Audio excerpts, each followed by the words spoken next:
It took me putting on a shirt covered in cat pee before I truly understood just how horribly I was being treated. So I've never been the type of guy that picks out my clothes the night before and lays them out so that they're there for me in the morning. I'm the type of guy that just wakes up in the morning, stumbles into the bathroom, takes a shower, and then rummages through the drawers in the closet to pick out the wardrobe for the day. And this particular morning a few years ago was no different. Except when I started rummaging through the closet to find a shirt to wear to work, I couldn't find a clean one. Now, it was my ex-wife's job to do the laundry. In reality, it was her only job. It was the only thing I could convince her to do to help around the house. And even then, she would do it haphazardly. She had a habit of leaving clothes in the washer so that they would start stinking, or if she would cycle them through the dryer, she would just end up throwing them on the love seat.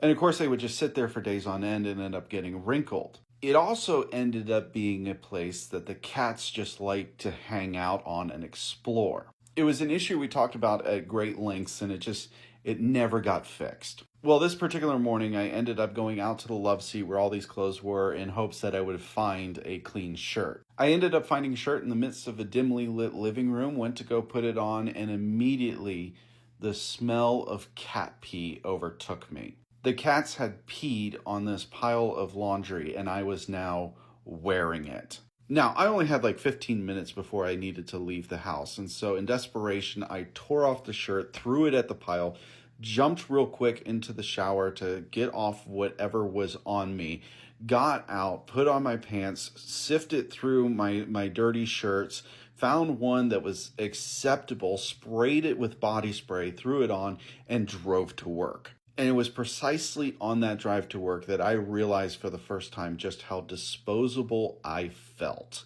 And I cried.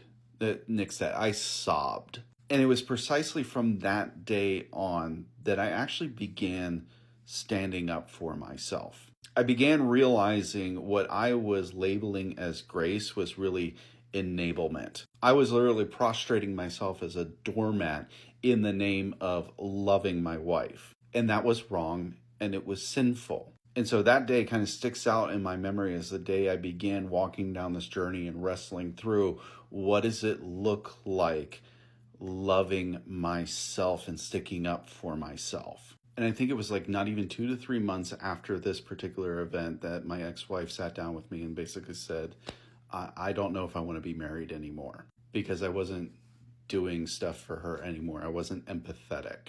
All of that to say, I never preach anything at you that I myself haven't wrestled through. It would be really